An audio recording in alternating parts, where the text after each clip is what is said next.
Ladies and gentlemen, my name's Gary Wise, and that makes a lot of sense because you're watching Gary Wise versus the World.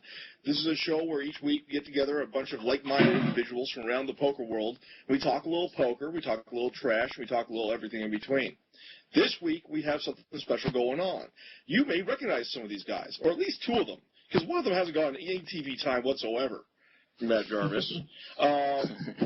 These are three of our November 9. You know, this is the biggest tournament of the year, the final table out of 9 million players. These are the guys who have survived, and that makes them a very big deal. And their lives are about to explode in the next 8 days when they go to Vegas and they play for some $8 million. Going one at a time, I'm going to start with an introduction to the small stack at the table, but a big heart. Oh, you know it. Yeah, that's right. I just did that. Poker Static viewers are very familiar with Jason Senti. He is an instructor at Blue Fire Poker. He is a well-respected online pro. He is a mentor now to his former mentor, Phil Galfond, and he's obviously making his own way in the world with this November 9 appearance. Jason, welcome to the show.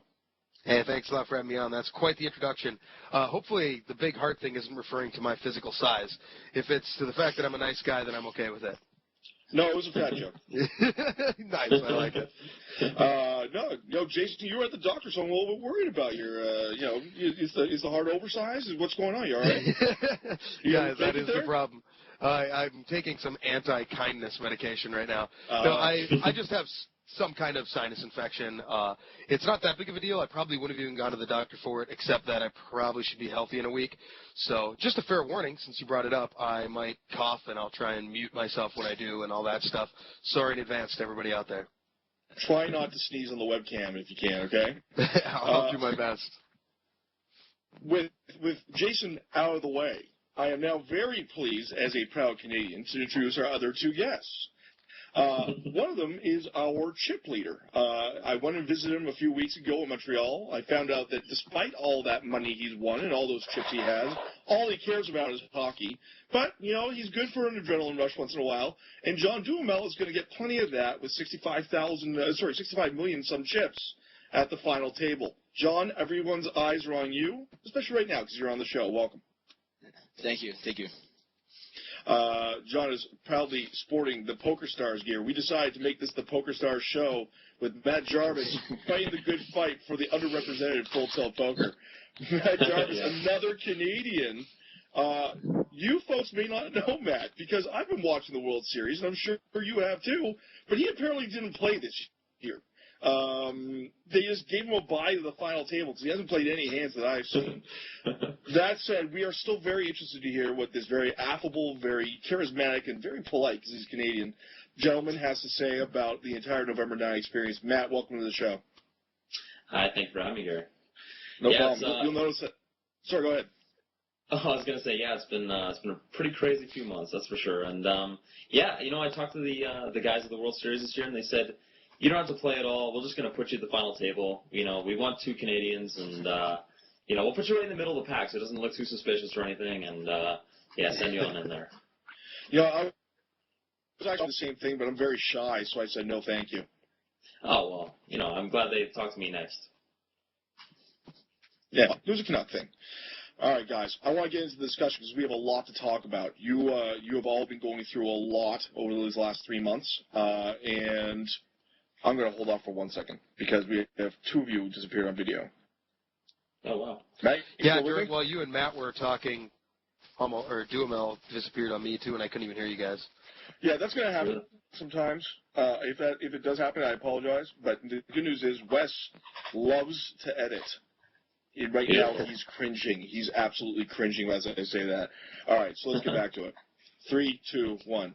All right, gentlemen, we have a lot to talk about here because you've gone through a tremendous amount of pressure and experience over the last 3 months. It's only going to grow over the next week, and then some or all of your lives are going to change even more than what we've already seen. So I want to get into the many topics we have on my little list here.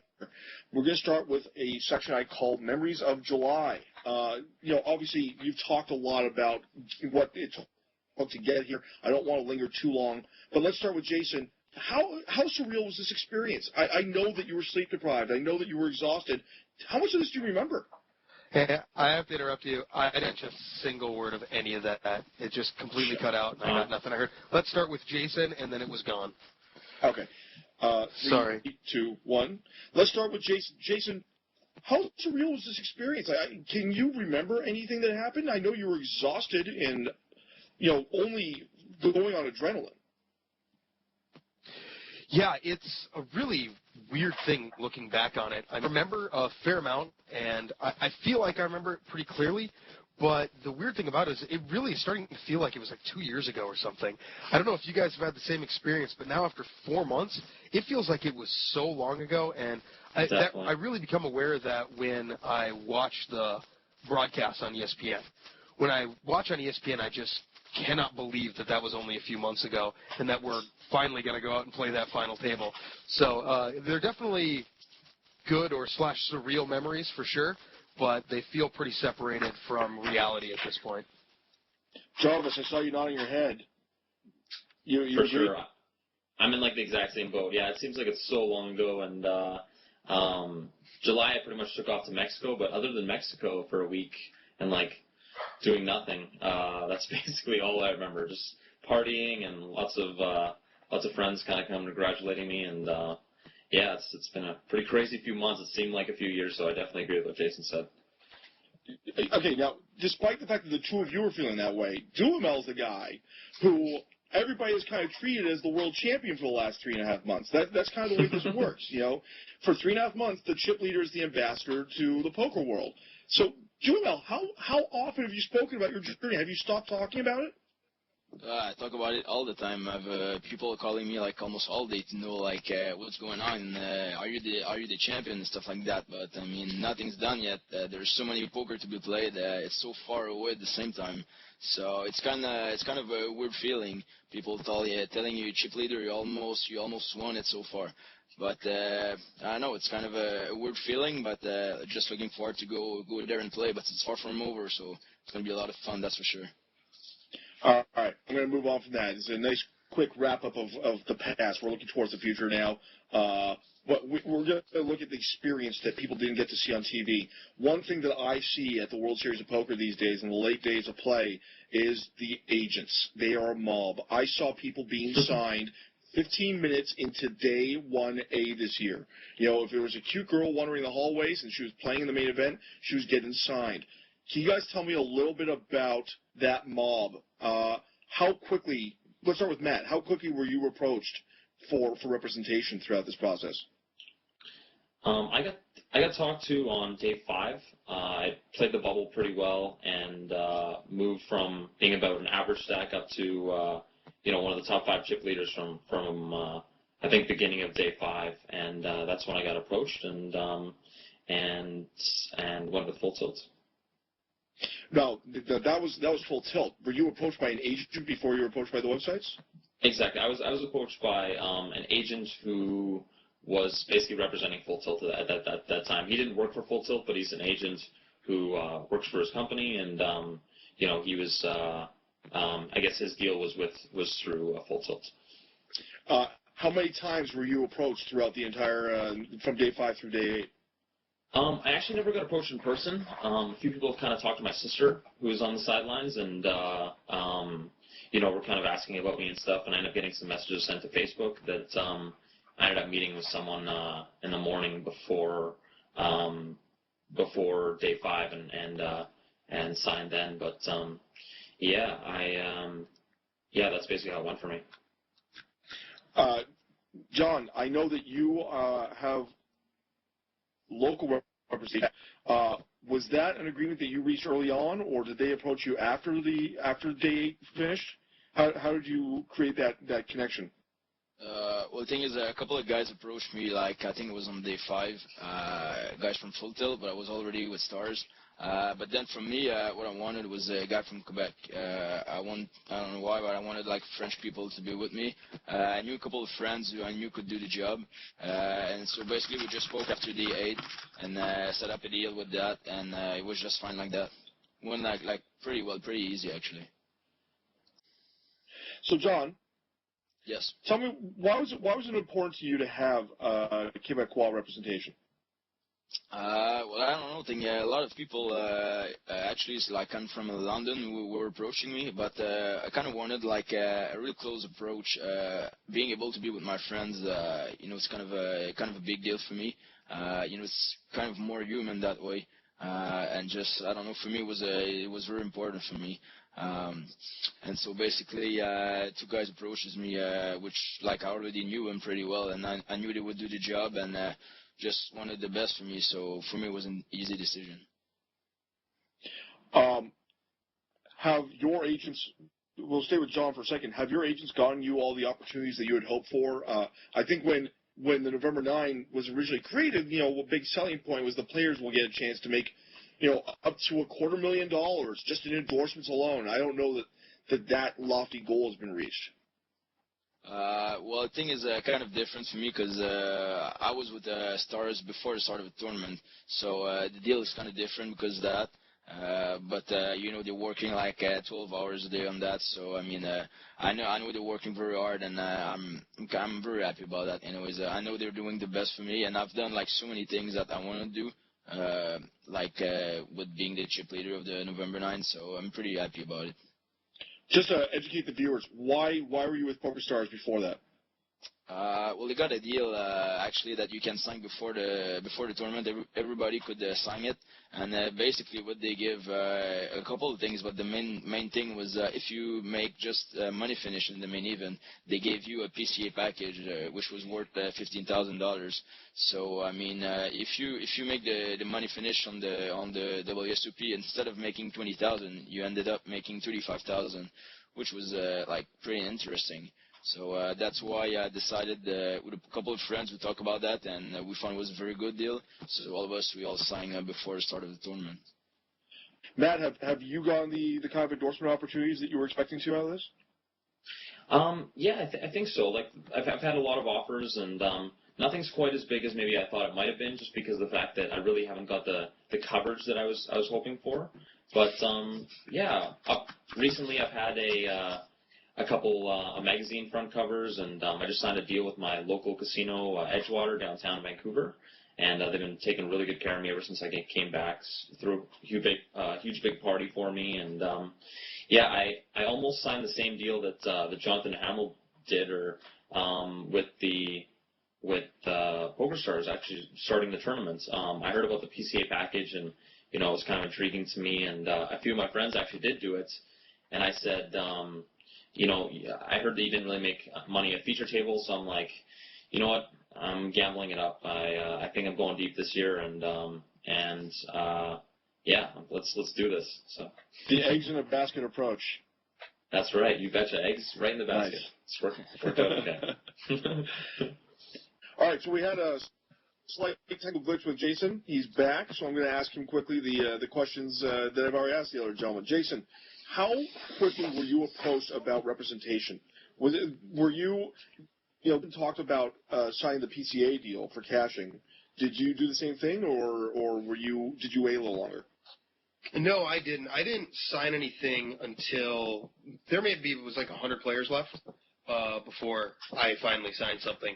So I definitely considered signing kind of the standard agreements that were out there this year for Full Tilt and Stars and all that. And I looked at some of them early on, but really just decided I was going to wait. A lot of it was that I wanted to be able to represent Blue Fire Poker when I was playing in the event, and so I held off for that reason as well. I don't know how much you guys got into a lot of those deals and stuff, but regarding agents, I mean, yeah, after a few days, especially when we got to like day 5 and 6, and most people were wearing patches, for a poker site, and I wasn't. I was, swamped. I mean, every break when I tried to run to the bathroom and stuff, I'd, get stopped by 2 or 3 guys, with a slightly better deal than last time, all that kind of stuff. Yeah, and eventually, end of day 6, I, got an opportunity with PokerStars that I was really happy with, and went with that, and I'm very happy I went ahead and made that decision. And have the endorsements been what you thought they would be? Obviously, we heard, as I mentioned to the other guys, we heard when this idea was first hatched for the November 9 that players could make, up to $250,000, in endorsements. I don't know that it's meant that, but have you seen the kind of opportunities you thought you would have all this? Yeah, I'd really be interested to hear what those guys said. I guess I'll definitely have to watch this episode afterwards. There's a viewer. After it gets That's put a up. viewer. But any case, yeah, it's actually pretty similar to what I thought it would be. The process early on, when I was first being approached, was quite a bit different than I thought. And I think this year they maybe handled it a little bit differently, the way so many people signed a patch deal for, you know, the ability to get a bonus if they cash, that kind of stuff. So many people signed early on this year. So I think that was slightly different. But considering the route I went, which was definitely a different route than most, and not even necessarily one I'd recommend. It's a very high variance route, waiting till 100 people. But for me, it did end up going pretty comparably to what I would have expected if I were to have sat down and thought about it. Realistically, I didn't. All I was thinking about was, you know, hey, let's play the main event and get lucky, play well, and, you know, maybe find a way to make the November 9. I never actually thought about what I'd do if I did. So, give me a rough guess. How many people approached you, Jay? Agents during the main event? If you count repeats from the same people with slightly different offers, I don't know, like at least 20, 30 times, I would assume. Yeah. It gets pretty crazy. Now, it sounds to me like a lot of the opportunities you guys are getting are locally based. You know, John, you've obviously been really focused on the Quebec market. Matt, you've been working the other side of Canada. You know, so I guess in a sense you do get those opportunities as long as you're not looking too big. You know, you work on your local celebrity and you understand that there's a niche that you're going to be able to fill there. Seem reasonable, Matt? Yeah, I really agree with that. You know, there's a tournament going on at Edgewater Casino out here this week, and it just seems like I kind of walk in the door. Yeah, you betcha. I kind of been walking in the door and, you know, shaking everybody's hand. Everyone's kind of coming up to me and, you know, just random like 1-2 no limit grinders and 4-8 limit grinders and stuff like that coming up and talking to me and stuff like this. So I really think that, you know, these guys, they're watching for me on the TV and stuff all the time, whereas, you know, someone maybe down in like Texas or something like that really doesn't know me as well as, you know, a lot of the guys in the local market here. So I think my stock is a lot higher in the Vancouver market, and that's kind of the direction me and my agent and my manager have been going. So, yeah. All right. Moving on. I'm going to get into the scourge of the poker universe, the lowest of the low. That is the media. John, tell me a little bit about who is more aggressive and more rabid. Is it agents or is it the media? Well, my agents are pretty okay with me, so I would have to say the media for sure, yeah. Senti. Well, because of my particular experience with agents, I would have said the agents are more rabid, but I've, of course, been contacted a lot more by the media. As a general rule, though, the media has been really, really kind and, like, including you, I guess, dealing with my schedule no matter what's going on. And I haven't said no to too many people. So I think as of right now, while the media certainly has been hounding me, they've been pretty cool about it, so I'm okay with it. Matt, how many interviews you done? Ooh, I would say upwards of 40. Maybe more. Duhamel saying that's it? 40 only. 40 only, exactly. Yeah. Doing like 40 a week. Yeah. Doing a lot of them. But I'm almost saying yes to anybody. I don't know. It's a good time for it. I'm the same thing. I enjoy doing those interviews anyway, so I don't have a problem with that. I'm cool with it. How many, John, how many have you done? Are we over 100? Oh, yeah, for sure. I don't know how many, but I've done like only like 20, 25 just this week, so. Wow. It's my fourth one today. I have 2 more today, so I mean, it's kind of crazy, but. Yeah, he's doing a lot. I thought I was doing a lot. This is probably I've done like 8 interviews this week, and I interview for a living. So, you know, well, so does he at this point now, doesn't he? Sorry? Yeah, 25 this week is pretty big. I think this is my 4th today, but I don't think I've done nearly as many as him then, I guess. If I were to guess, I'd say I'm probably around 100. So, have you guys enjoyed this experience? You know, like, do you like people wanting to know, or is it like, do me a favor and fuck off and leave me alone? Excuse the language, but really, I would think it gets to that point, right, Matt? Yeah, sometimes it does a little bit. It's a little bit overwhelming, but at the same time, you know, like it's fun. You know, it's kind of crazy being, an overnight celebrity kind of thing. But, just more than anything, the part that I like about it is just, guys kind of randomly seeing you on the street. And obviously it's happened for these two guys more than it is for me because I just got my first bit of coverage. Yeah, exactly. First bit of coverage last few days. But, yeah, it's kind of neat just talking to people and things like this and people recognizing you. So, yeah, it's kind of cool. John, you loving this? Yeah, I'm very cool with that. Thing is, in Quebec and Montreal, people are very cheering for me. They all sing good luck to me and stuff like that. So because of that, kind of enjoy that. People are giving me a lot of positive feedback and stuff. So it's kind of cool for me. And I don't know, it's a new thing, it's a new challenge, but I enjoy it. So it's pretty cool. Well, you're gonna love it when I say you are now the GSP of poker. Yeah, so of course they're gonna support you.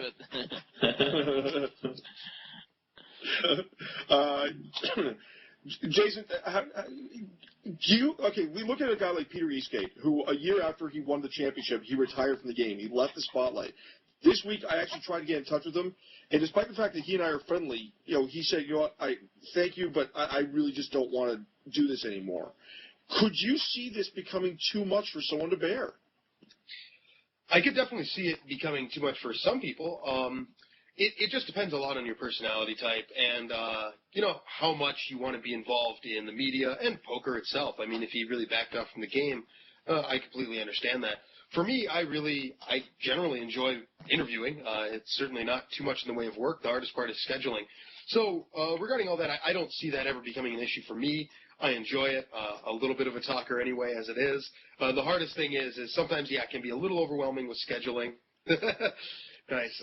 And especially that is getting to be more and more the case the closer we get to playing the final table. As I'm sure these guys can relate, as we get closer to the date, it's more about preparation and just trying to get your head straight for it. But at the same time, all the interview requests are just going through the roof again. Yeah. All right. I want to get the strangest media experience you have had in this journey, starting with Matt. Wow, strangest. Oh, wow. It was definitely my local radio station, the Fox. I walked in and I don't know, maybe I should say what they said or not, but say it. I've already dropped an F-bomb with this. You already have dropped an F-bomb, so I guess it's okay if I do too.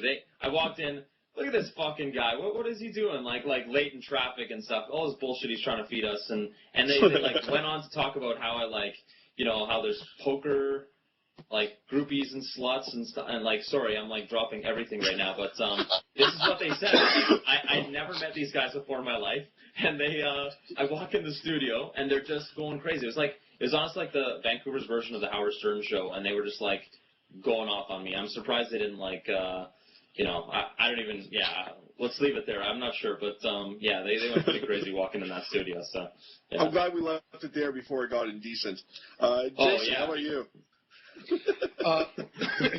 The strangest experience for me was, I don't know, a few weeks after, we made it to the final table, I did a local radio interview with a guy named Paul Allen, who's the voice of the Minnesota Vikings. He has followed football at all. In any case, about a week after that, I was off running errands, my wife, and hanging out, and my phone starts blowing up and going crazy. And apparently he said live on air, he was talking about how the Minnesota Vikings have to do everything they can to get Brett Favre back as a Minnesota Viking this year. And he basically used my name as, I don't know, an adjective or a verb or whatever it is. He said they have to go all Jason Senti on this, push all their chips in the middle and do whatever they have to. And I was shocked by that. But he's like, your name was just used on the radio referring to, this whole Brett Favre thing, yada, yada. I thought that was pretty crazy. That was the one that shocked me the most for sure. You have become a cultural icon. Nice. Duhamel, other than very handsome Canadians coming to your home, what is the strangest media experience that you've had? I haven't been that strange. Oh, yours was fine, kind of fun. Though yours was funny, though, coming to my hockey game and try to see me do skydiving. That was quite funny, though. Maybe a couple of times, because I was on a lot of local newspapers and stuff, a couple of people tried to had interviews with me, but without having a clue what is poker at all. So at some point, one interviewer came at me and said, so if I understand well, you just won a competition. You just won a competition. What is it? I said, no, I didn't win yet. I have to go back in November to play the final table. The final table? What is that? What's final table? So it was just some people don't know at all what they're talking about. But it was weird because of that. But nothing very strange happened other than that. That's kind of disappointing. She could have been one of those poker groupies that Jarvis was talking about, right? She could have just been making conversation. Oh, a final table. Yeah. It was a final table, but what is it? It's kind of, I don't know. It's kind of weird a little bit. All right, now I know that one of you is married and one of you has a long distance girlfriend. Anyone experience any gold digging through this entire process? Anybody trying to get a piece of your wallet? Jason's married and we all know it. So yeah. Duhamel has. Okay, nice. All right, moving on. Let's talk a little bit about the pause. And they say 3.5 months. You guys have already talked about the fact it feels more like 2 years. Has the time in between, day 8 and day 9, increased the pressure that you feel going into this final table? Start with Duhamel. If there's more pressure for the final table, you mean? Yeah, is there more pressure because of the weight? Well, maybe a little bit. People ask me a lot if I have more pressure because, I'm the chip leader and stuff like that. For me, I don't see it that way. Just an advantage that I have, so I'll deal with it. But, I think maybe Jason is probably a lot better for him because, he has kind of nothing to lose winning the final table, and I kind of have everything to lose because I'm the chip leader. So that's some people see it that way. But, for me, it's just, it's the same situation it was on day 8, so I just continue this tournament and finish it. So. I think the chip leader just took a dig at your stack size there, Senti. Yeah, he and I, we hung out some in London, a few times, and I thought we were friends. No, but if he wants to trade stack sizes with me so that he can have less pressure, I'm down with it. That's fine. We can arrange something. But no, I actually completely understand that. Really, kind of in the public, from a public perception standpoint, he kind of has everything to lose, and in a way, I have nothing to lose. Realistically, I fully expect to go in there and just, joke at it and win anyway. So I have a lot to lose in my own head, but maybe not compared to everybody else, from a public perception standpoint. Regarding pressure, I wouldn't have thought it would have made a big difference, going back to your question, Gary, but now that we're getting close to it, I actually think it does. If we'd have just dove right in, maybe taken a day off and rested, obviously I think all three of us would have thought that had been an advantage to us at the poker table, just because players who maybe aren't as good as we are can improve more over that period of time. But now that we are approaching it, I am kind of feeling the pressure and feeling the stress. And more than anything, the stress comes from the fact that, you can only control your fate so much at the poker table, especially as a short stack. I just kind of need to run good. And so since some of it's going to be out of my control, or a lot of it, that for some reason that stresses me out.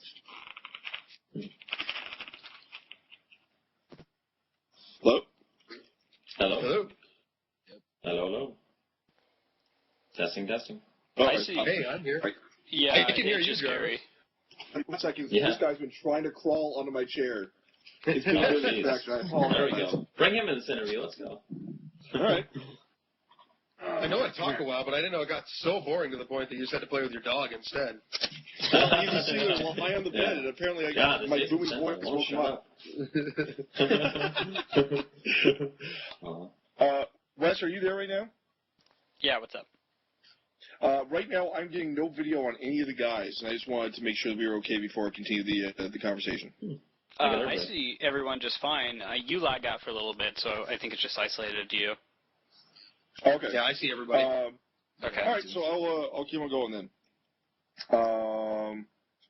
Just let me. Everybody can hear So, Gary okay. fine, right? Yeah. All right, cool. So, 3, 2, 1. So, John, at this point, are you getting a let's get it over with vibe from this whole thing? Like, are you just ready to get to the table already? Well, I just want to play I wish I could play that final table right now. From the very beginning, from the past months, what I want to do is not say finish that tournament, but just play that final table. I know it's going to be a lot of fun, and a lot of pressure is going to go off after that final table as well. But it's just going to be a very, very fun experience and a learning experience, I think, for all of us. So, I don't know, I just want to play, and I wish I could play it right now, but other than that, I don't know. I gotta say, Matt, if I'm you, I might want this to prolong itself a little bit more because you're only just starting to get people recognizing you at this point, right? Yeah. It's at the same time that's all kind of ego based, you know. Like I'm not really, you know, if they see me or not. I think I'm looking at it as a good way that, you know, these guys haven't been able to have a whole bunch of hands to kind of see me on, which is kind of nice. But yeah, like, you know, I got my share of coverage the last show, and they did the little. You know, put my head on the different workers and stuff like that, which I thought was kind of cool. But I'm ready to jump back in there too, and there's definitely a little bit more pressure because of this break. But yeah, it's gonna be fun. I'm looking forward to it. That's for sure. Jason, you got no stack anyways. You're just trying to Kelly Kim this whole thing. You must be enjoying the time you got, right? Yeah, pretty much. All I've been thinking about over here is I got to find myself a 6 of diamonds to put on my forehead against him right now. From watching the coverage just the other day, which is pretty funny. Love it. But yeah, it doesn't matter to me. I'm just gonna sit at the final table, fold a bunch, and hope that I move up a couple pay spots, or maybe you guys will all bust each other, and I'll end up heads up with one big blind. That's my plan. Has the experience changed your view, any of you, of the November 9 concept? Were you all supporters of it before? Are you still supporters of it now? Anybody had a fundamental shift in philosophy as a result? No, I thought it was a good idea before. Oh, go ahead. Sorry, guys. No, you go ahead. Go ahead. I start everyone else up. Oh, please. I thought it was a good idea before. I think it's a good idea now. Like, it's like we're trying to bring more exposure to the, you know, I won't call it a sport because poker's not a sport, but the activity, the competition that poker is, and what's that? Sorry, activity's good too. I like that. Yeah, it's you know, it brings more exposure to it, and I love the fact that you know, it's becoming a lot more household and things like this with this experience, and I really support it and like it. As far as play wise, I kind of wish it would have just kind of been right over because I would have felt more in the zone, but at the same time, it's as far as, you know, the media and stuff like that, and like, you know, boosting it, I definitely like the November 9 factor. Yeah, I agree. I think that the whole November 9 concept is great. I liked it right from the start. I listened to a fair amount of poker podcasts and stuff, and I heard all the opinions on why people didn't think it was good and all the things that could go wrong, etc. But I thought giving it a shot had to be a good idea, and it's worked well so far. I also recognized and said this a few years ago that it is a slight disadvantage, at least from the poker playing standpoint itself, to the players, the better players at the table relative to the other ones, just because they can't improve as much as the weaker players can over the gap. But, you know, that's not going to happen to too many people all that often. They're going to get other benefits, get over it, and let's do this. Well, now I'm in that spot. I still agree with it. You know, same thing as Matt. I wish we could have played at the time. But I am very glad that, you know, we are where we are. And it's certainly a good thing for the game. I'm going to go with game instead of competition. Did you just call yourself one of... Sure, go ahead.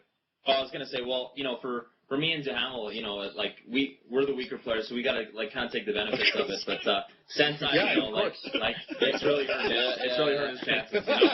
I was gonna say the first time you gotta give me credit. The first time I brought it up, I actually said that it's a you guys can relate to those of us who are far better than the other players. I feel almost victimized. No, let's be fair. Everybody knows who everybody's talking about and all that fun stuff. So I definitely think you guys are both very good players. Well, maybe not so much Matt. No, not me. I don't want to be a good player, just lucky. All right. Let's talk a little bit about the transformation you guys have gone through, or in Matt's case, are just beginning to go through with regards to becoming famous. One of these days, famous. future. Yeah, yes, I look forward to seeing you on the 2011 World Series of Poker broadcast. Me too. If you have a bust out hand, I'm sure they'll show it because you remember the November 9. Congratulations, buddy. Thank you.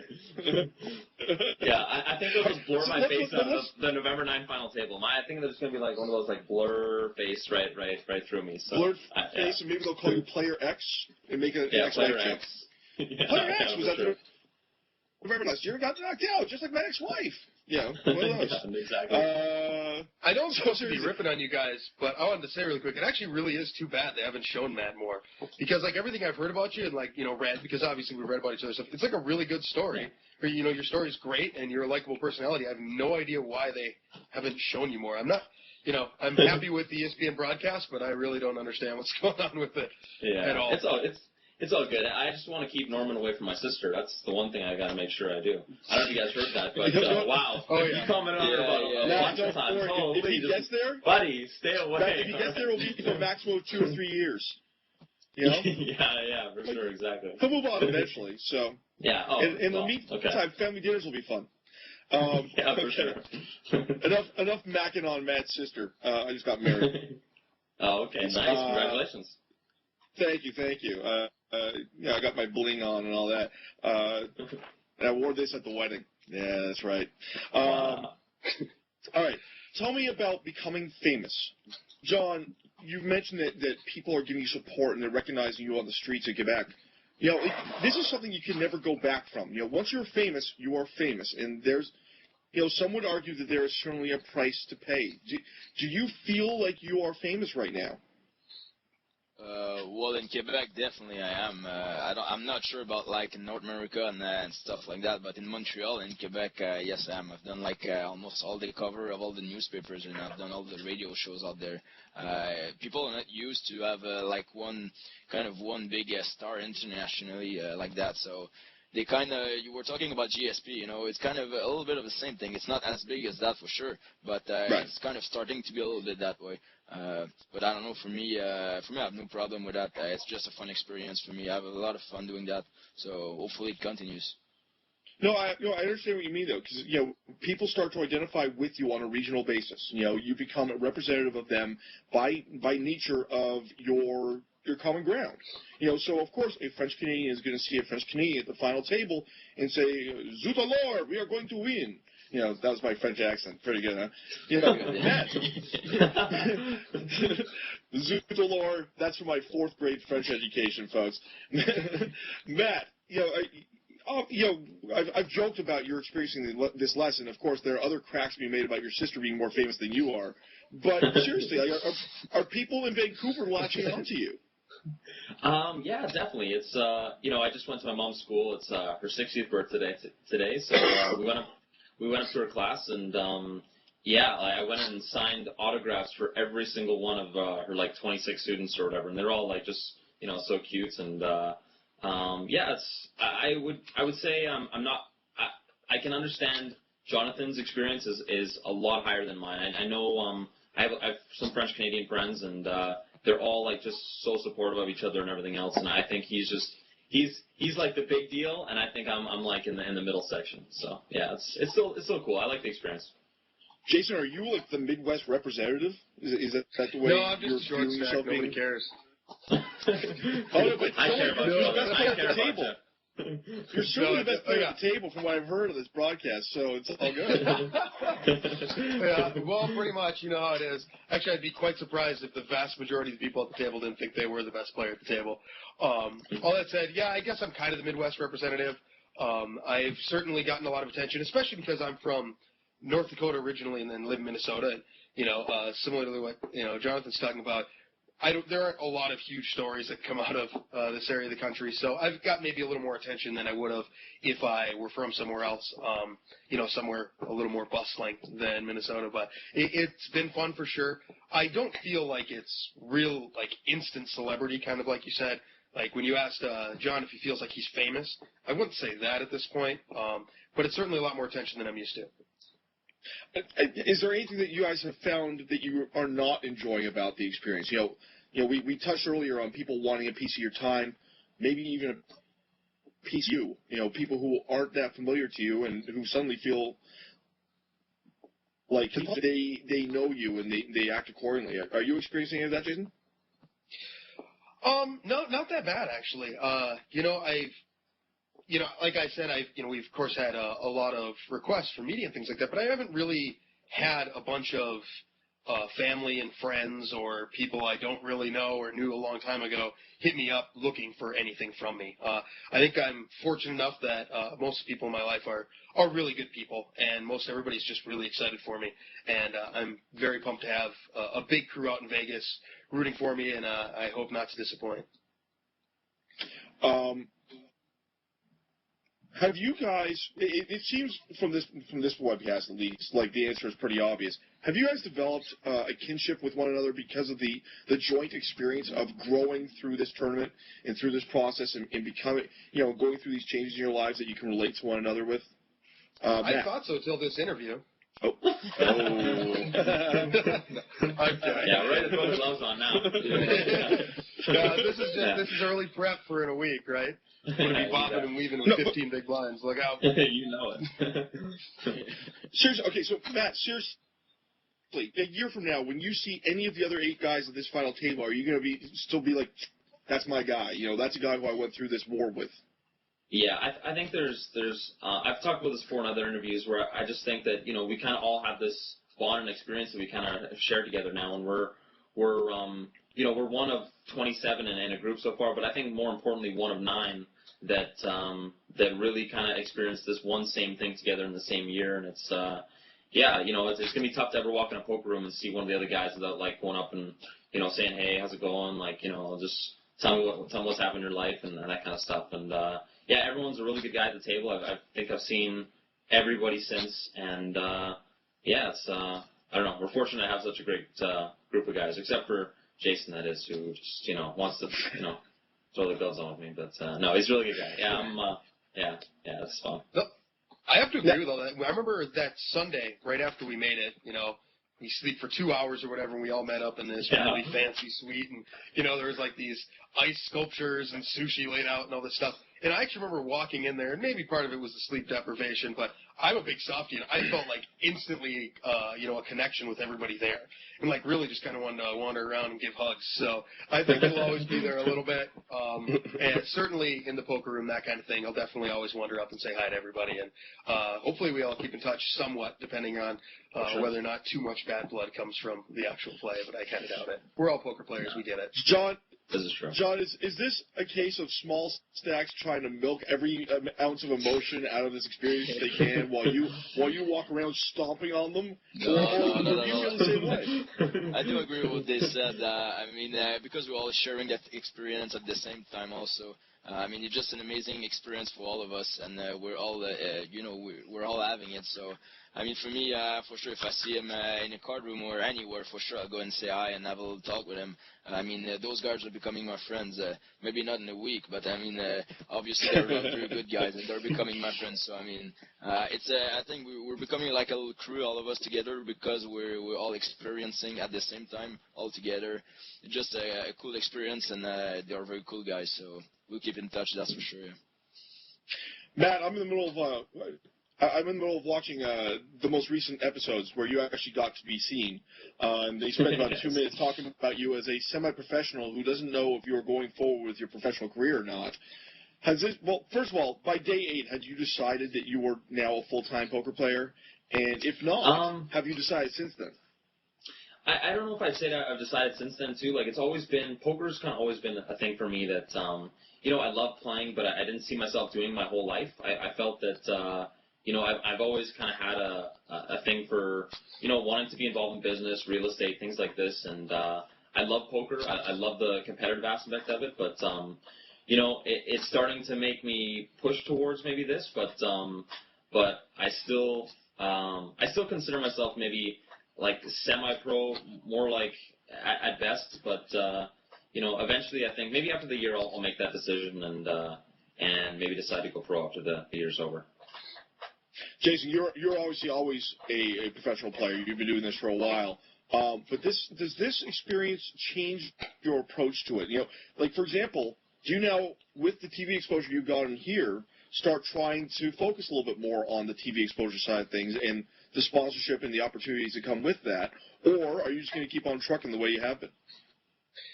Well, at bare minimum, one thing that'll change is I'll certainly go to more live tournaments. If nothing else, there's the potential for exposure, maybe making a bigger splash in the scene that is covered more than obviously the day-to-day cash games. But another part of it is, hey, I just had a lot of fun in the World Series of Poker main event. You know, I had a relatively limited or a pretty small live tournament sample before this, and didn't have a bunch of success. I still have a pretty small sample, but right now I really enjoy it. So I'm at least going to go out and, do some more. I'm going to play the NAPT at the bike, I believe, and, PCA, and keep going from there. Take a look at other EPT events and World Poker Tour events, things like that. When before, I would have really just grinded cash all year long, except for at the World Series. So that aspect will change. I still definitely want to be a cash game player. I really like playing, 200 big blind poker with guys I've played thousands of hands with, and I really don't want to give that up. It's, one of my favorite parts about poker. So I think this is just going to turn into kind of a blending of the two now. Duhamel, I know that you are looking forward to the professional poker lifestyle, traveling the live circuit. Was that always the goal, or is that just now something that you know that you're going to have the resources and you might as well live it up? Well, basically, I think it's just going to be a lot easier than it was before. I was playing a lot more like online cash games and stuff, but now, because all the things are going on, it's going to be, I think, a lot easier to just travel and do those big tournaments, do the EPTs and NAPTs, like Jason said, and stuff. It's kind of a different experience to be able to do both, to play a lot of online and a lot of live poker. I think it's kind of the best mix you can have. So for me, I just look forward to in the next years travel a lot, do a lot of big tournaments, and hopefully do my best. But for sure, I'm gonna continue to play a lot of online as well because I've always played online. That's where I started. I think it's where my game become a lot better. It's when I played online to practice it and stuff like that. So definitely. Yeah, there you get some real chip leads. What's that? Sorry. There you get your real chip leads. Yeah, none of this 20 million crap. Yeah, yeah. No, but obviously, it was so like a fun experience doing the World Series, the main event, and so hopefully I'm gonna travel a lot more and do those big tournaments to hopefully make another deep run because it's so fun to do. Yeah. All right. Well, serious question here. This is kind of likely at least professionally to be each of your peaks. You guys are young guys. You are still at the beginning of your professional poker endeavors. How is it looking forward and seeing that really you've already had the experience that everybody else dreams of, and just knowing mathematically it's unlikely you're ever going to be able to repeat that? Does that weigh on you at all, Matt? I think a little bit.